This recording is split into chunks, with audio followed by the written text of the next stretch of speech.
Fala galera, eu sou o Léo Fleming, sejam mais uma vez muito bem-vindos ao canal e hoje a gente vai falar sobre um assunto que quanto melhor você conhece ele, melhor filmmaker, fotógrafo ou editor de imagens você se torna. Eu tô falando sobre as características da imagem.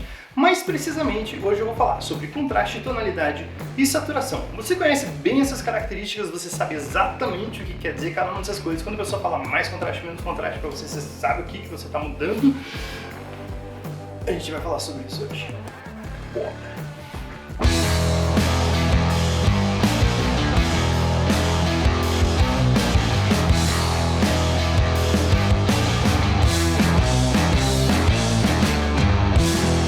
Toda vez que você senta para editar, provavelmente chega uma hora lá que você começa a explorar contraste, saturação, você começa a mexer nessas coisas ali e ver o que está acontecendo com a imagem. Mas uma das coisas muito importantes é saber como lidar com isso direto na câmera e também saber o que significa mexer em cada uma dessas coisas. Por exemplo, vamos começar falando pelo contraste. Eu vou mostrar duas imagens aqui e eu quero que vocês analisem qual que tem bastante contraste e qual que tem pouco contraste. O contraste é a diferença de luminância ou a diferença de cor, quer dizer, é a diferença entre luz e sombra. Quanto mais contraste, mais diferente o ponto iluminado e o ponto menos iluminado, e quanto menos contraste, mais parecido. E o importante é a gente saber o que isso quer dizer. Por exemplo, quando eu estou falando mais contraste, menos contraste, o que isso está afetando no resultado da minha imagem? Vamos pegar menos contraste, por exemplo. Menos contraste quer dizer menos diferença entre luz e sombra, e aqui isso me afeta um monte porque eu tenho um monte de marca de expressão. Marcas de expressão, rugas, são coisas que vão aparecer menos em imagens com menos contraste. Por quê? Porque a marca de expressão aqui, ela é basicamente uma depressão. Ou seja, por que eu vejo ela? Porque ali dentro forma uma sombra. Aqui pega mais luz, aqui pega mais luz, e no meio aqui onde está a depressão, pega menos luz. E ali fica mais evidente a minha marca de expressão quando eu tenho uma imagem mais contrastada. A mesma coisa serve para a barba, os poros, celulite, um monte de coisa assim. Ou seja, quando você quer rejuvenescer uma pele, você quer deixar ela mais lisa, mais suave, você usa menos contraste. Agora, se você quiser deixar ela com essas marcas aqui, ó, aparecendo muito mais, fazer com que essas sombras aqui entre essas rugas aqui apareçam muito mais, eu vou elevar o contraste. Isso vai transformar a minha imagem numa imagem mais detalhada, porém mais velha, um pouco mais agressiva. Tá? A mesma coisa vai acontecer quando você está fotografando imóveis, por exemplo. Se você deixar a imagem muito contrastada, as rachaduras da parede, as ranhuras, os defeitos vão aparecer de uma maneira mais agressiva. Se você usar pouco contraste, talvez uma rachadura pequena ali nem vá aparecer, porque não tem iluminação muito evidente no meio da rachadura.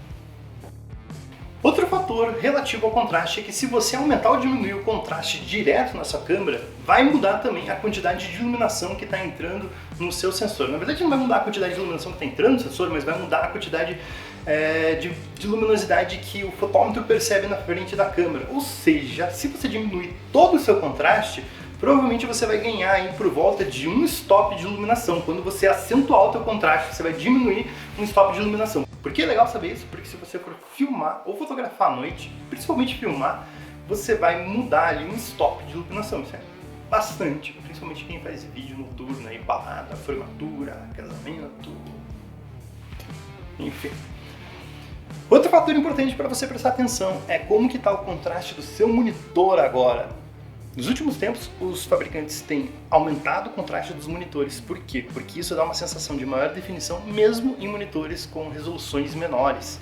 Tá? Então você tem que olhar como é que está o contraste do seu monitor. O ideal é que ele esteja equilibrado no meio, nem muito contrastado, nem sem contraste. Por quê? Porque senão na hora que você for editar o teu vídeo ou tua foto, você vai errar na quantidade de contraste que você quer. Tonalidade. Como que sua câmera trabalha tonalidade?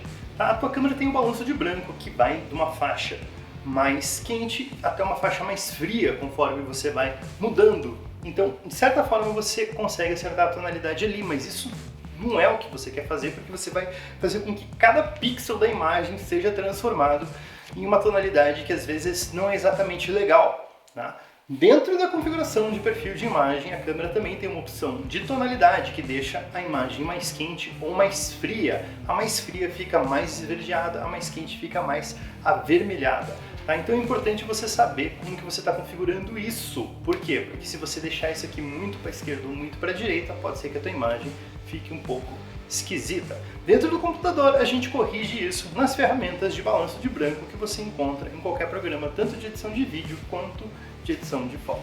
Finalmente vamos falar da saturação. Então vamos dar uma olhada aqui, o que é uma imagem mais saturada e uma imagem menos saturada. A imagem mais saturada é a imagem que tem mais cor. Saturação ali quer dizer a intensidade de cor. Mais saturação quer dizer mais cor. Menos saturação fica essa imagem aqui com essa aparência mais lavada. Sem saturação fica essa imagem aqui que não tem cor, né? Como uma imagem preta e branca. Mas quando a gente está editando, principalmente se a gente está editando dentro do Lightroom, a gente tem mais uma opção muito interessante para a gente ficar atento na hora que a gente vai mexer na saturação. A gente tem essa opção aqui chamada vibração. E a vibração, ela não mexe na saturação inteira da imagem. Ela, quando você acentua, ela acentua só as partes que precisam de mais saturação, e quando você diminui, ela diminui as partes que estão teoricamente excessivamente saturadas. Então quando você mexe aqui na vibração, normalmente você tem um resultado melhor quando você mexe só na saturação. Por exemplo, se eu tiver cores fortes na minha imagem, por exemplo aqui, ó, aqui nesse quadro que eu tenho muitas cores, talvez alguma cor ali possa estar se sobressaindo. E aí o que vai acontecer? Essa cor que está sobressaindo, se eu mexer lá na saturação para acentuar, ela vai saturar as outras cores, mas essa cor que já estava se sobressaindo vai acentuar muito mais. Se eu mexer na vibração, aquela cor que já estava mais saturada, ela não vai sofrer tanta alteração quanto as cores menos saturadas da imagem, como essas daqui. Escolher mais ou menos saturação, mais ou menos contraste, o tipo de tonalidade que você está usando na imagem é basicamente uma escolha pessoal e artística, tá? Nem tudo que a gente faz, a gente tem essa liberdade na escolha, porque, por exemplo, quando você quer rejuvenescer uma pessoa, ou deixar um imóvel mais bonito, ou um produto mais bem acabado, às vezes a gente acaba usando algumas dessas características para manipular a foto para ficar daquele jeito que a gente quer. Mas basicamente você traça como que você vai escolher essas coisas de acordo com os seus objetivos. Se você tiver um cliente, por exemplo, que é uma banda de heavy metal, você quer deixar um ar mais pesado, usar um contraste forte que acentua os detalhes, vai fazer com que essa imagem fique mais interessante. Por outro lado, se você está fazendo um ensaio de princesa com uma pessoa que passou da idade de ser princesa, sei lá, e você quer deixar a pessoa mais jovem para ela ficar mais princesuda, aí você vai diminuir o contraste para poder deixar a pessoa mais jovem. Quando você faz saturação acentuada, normalmente a imagem não fica tão realística. Mas se você entrar lá no meu Instagram, você vai ver que eu gosto de deixar a imagem mais saturada, porque eu acho que cor dá muita vida e beleza na imagem. Então é uma questão de estilo, de escolha pessoal, né? Mas é legal que a gente saiba exatamente o que a gente está fazendo com cada uma dessas coisas quando a gente mexe na imagem. O primeiro vídeo que eu fiz lá no canal, Cor na Câmera, fala sobre como mexer nesses resultados direto na câmera, então isso é uma dica. E conhecer todos esses detalhes vai fazer com que você edite melhor suas fotos, tire melhores fotos, faça melhores vídeos e faça melhores críticas fotográficas, por que não? Né? Talvez a maioria de vocês já conheça boa parte das coisas que eu falei hoje. Quem é iniciante às vezes tem mais dificuldade, mas por exemplo, o contraste. Contraste é uma coisa que quando eu dou um feedback para alguém, coloca mais contraste, ou tá muito contrastado, as pessoas ficam, não sei o que você está falando. Se vocês tiverem curtido o vídeo, estiverem curtindo as dicas, por favor, bate o dedo no botão de subscrição do canal, ativa o sininho e eu vejo vocês na próxima.